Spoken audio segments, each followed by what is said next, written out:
política, y al final el vocabulario regional siempre regía Carlos Antonio Castro. Y creo que en todo esto es una caracterización breve del volumen, y muchas gracias por su atención.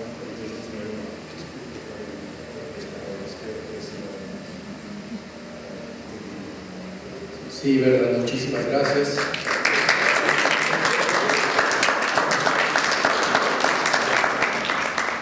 Vamos a dar paso a la siguiente presentadora, nuestra querida amiga Verónica Cubel. Brevemente menciono, ella tiene estudios de doctorado y actualmente es encargada de la rectoría de la Universidad Intercultural del Estado de Hidalgo, miembro fundador y directivo del MUTSA-ME, Centro de Documentación y Asesoría en Ñañú. Es un centro de investigación, biblioteca especializada y editorial en Izmiquilpan, Hidalgo. Forma parte del comité organizador de los coloquios sobre Topames, donde participan 2 universidades y centros de investigación a nivel internacional desde 1901, junto con Yolanda Lastra y Ana María Salazar. Forma parte del Seminario Permanente sobre Estudios Topames del Instituto de Investigaciones Antropológicas desde hace 10 años. Miembro fundador y directivo del Instituto Humboldt de Investigaciones Interdisciplinarias en Humanidades, y entre sus contribuciones escritas están varios textos sobre historia de la región otomí hacia el siglo XVIII principalmente, y de sus temáticas contemporáneas. Tiene publicaciones sobre la presencia del ñañú en el Internet y la migración de los ñañú hacia lugares cada vez más distantes. Verónica. Muchas gracias, muy buenas tardes. Diccionario etimológico del otomí colonial y compendio de gramática otomí. Perdón, el autor es Lorenz Ecker y las editoras Yolanda Lastra y Doris Bartolomeu. Este es el segundo rescate que hacen Yolanda y Doris de un trabajo de Lorenz Ecker. Y quisiera yo comentar cómo sucedió eso, porque realmente por un pelo estuvimos a punto de perder, para todos los interesados e investigadores, tanto la traducción del Códice de Huichapan que hizo Lorenz Ecker y que salió publicada creo hace unos 6, 7, 8 años, como este diccionario etimológico del otomí colonial, que quizás fue pues, el más esperado por algunos de nosotros porque lo necesitamos mucho como instrumento de trabajo.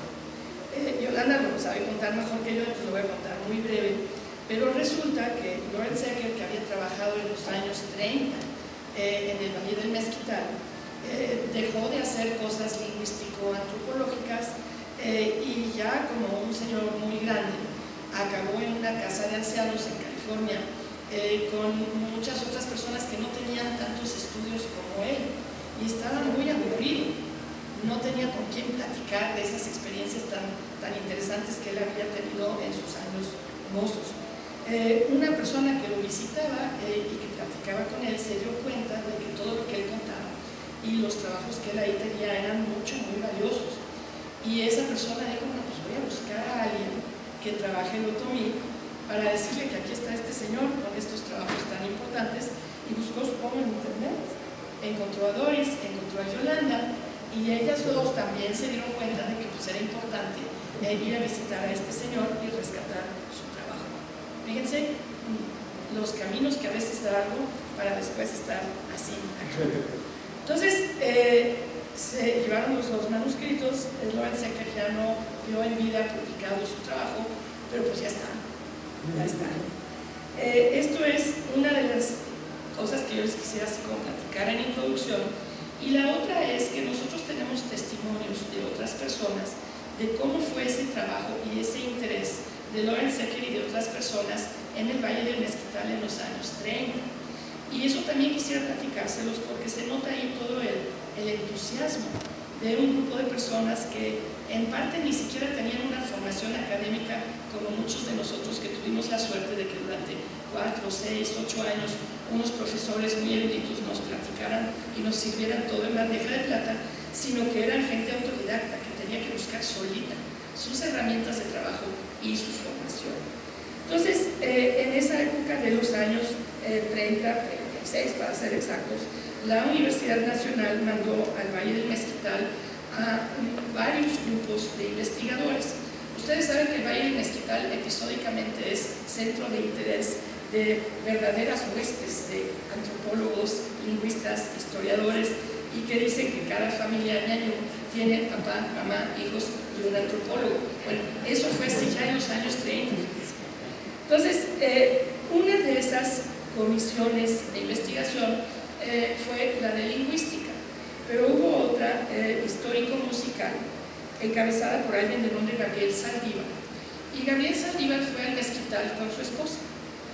Y la esposa después escribió algo así como sus memorias de esos meses y meses que pasaron en el Valle del Mezquital.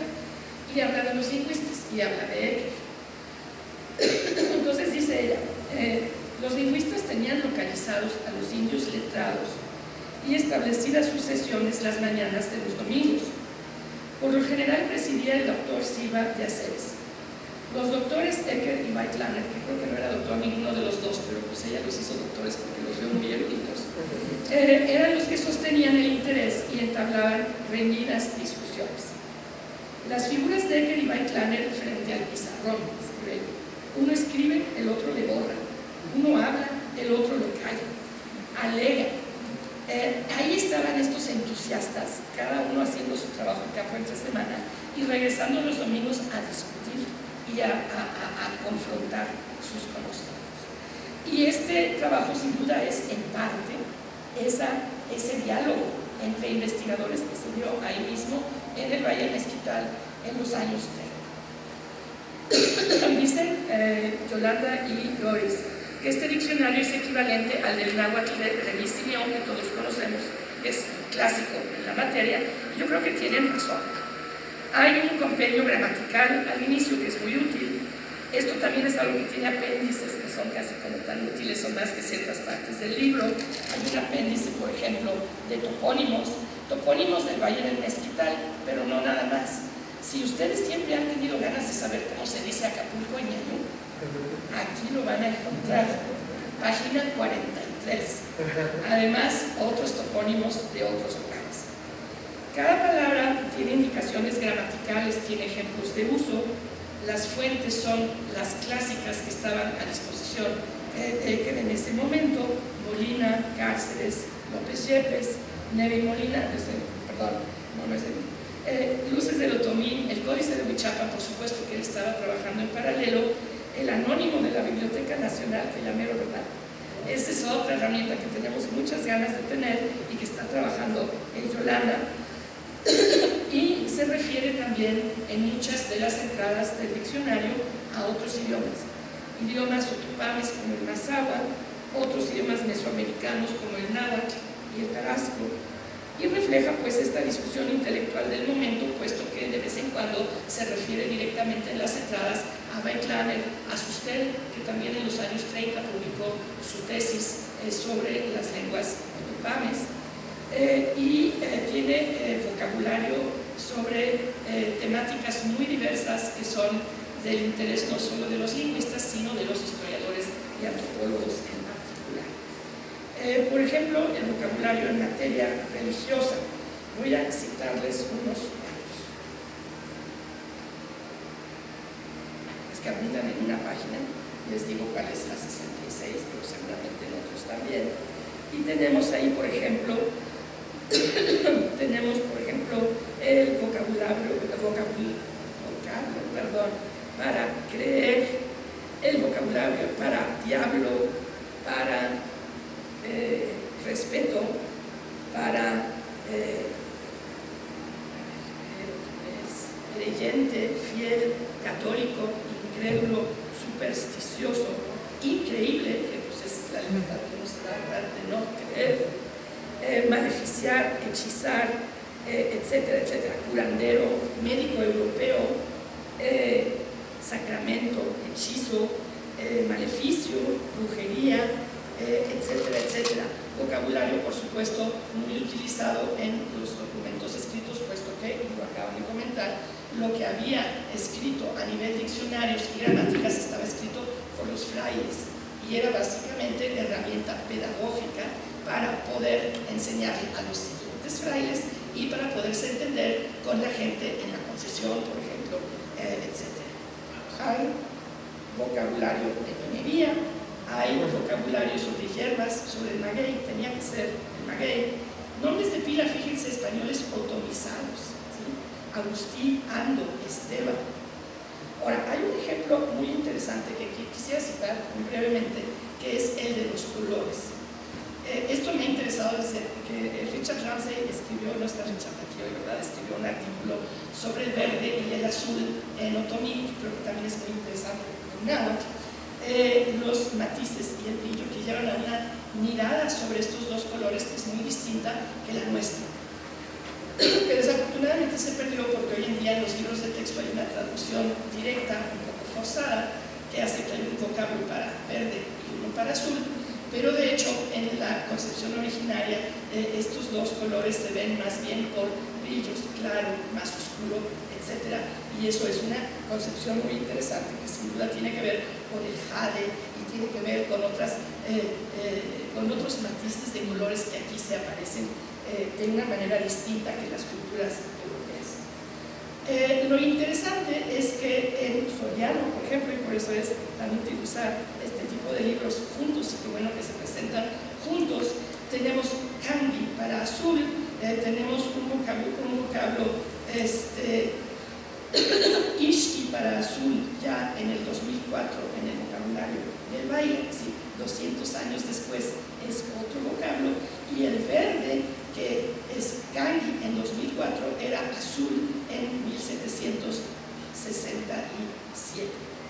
Hay un diccionario contemporáneo de Waldhecking donde tenemos una entrada larga sobre la palabra kangi, que aparece con distintos matices y grados de brillo de verde y de azul, que tienen que ver con moscas verdes, frijol verde, penca verde, pero también piedra azul, piedra de jade.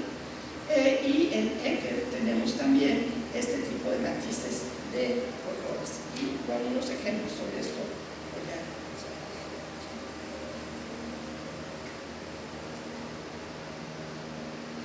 Entonces, en Ecker tenemos 2 páginas enteras de posibilidades de utilización de esta palabra kangi, que en otros diccionarios y en diferentes épocas aparece en español como verde y como azul.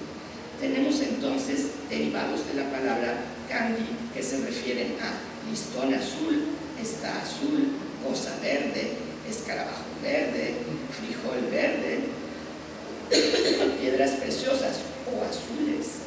El diablo les hizo creer en las piedras azules que se conocen como kangandos, ahí está la palabra kangi también, cerro verde o azul, azul celeste, azul oscuro, etcétera, etcétera. Y la palabra ishki, tanto en Ecker como en Soriano, en Waldhecking, Querétaro, del siglo XXI, se refiere más que a un color al concepto de agrio. Entonces, esto a mí me parece realmente muy interesante porque son cosas que conforme hemos forzado muchas veces a través de los libros de texto, los conceptos para que peguen con el español, las hemos perdido. Y los matices de trabajos como el de Ecker, como Soriano, más los vocabularios contemporáneos añadidos en este libro para las mismas regiones, nos rescatan estos matices para que entendamos mejor cómo veían los colores y cómo veían cosas tan importantes, por ejemplo, como la piedra de jade, los mesoamericanos, tanto otomíes como nahuas, como seguramente también de otros lugares. Para cerrar, quisiera agradecerle mucho a Yolanda y a Doris por la generosidad que ellas tuvieron de tomarse el tiempo para rescatar un trabajo ajeno. Ellas tienen mucho que hacer propio. Ninguna de las dos está sentada ahí como diciendo, a ver, ¿quién me da algo que hacer? Están los trabajos de Lorenz Ecker, hay otros trabajos, y Yo creo que es una característica tanto de Yolanda como de Doris, y cuando han visto que algo vale la pena, lo han rescatado para nosotros, y eso implica mucho trabajo. Y creo que también en general han estado a la búsqueda de herramientas que les sirvan a ellas, pero que nos sirvan a todos nosotros también. Entonces, muchísimas gracias, muchas felicidades y ojalá muy pronto el anónimo. Gracias. Gracias, Dora. Con esto terminamos nuestra presentación. Por último, cuando entré a esta maravillosa palacio de minería, me dijeron: péguense esto en un lugar visible, y yo les recomiendo que también se peguen esto ustedes en un lugar también absolutamente visible. Esto es zapoteco y dice: quien no hable zapoteco, esta palabra significa mamá. Muchísimas gracias. El Instituto de Investigaciones Antropológicas, la doctora Yolanda Lastra, coeditora con la doctora Doris Bartolomeu de estos trabajos, les agradece su participación, su presencia, y por aquí nos vemos, ojalá que muy pronto, con ese anónimo tan esperado. Que pasen muy buenas tardes.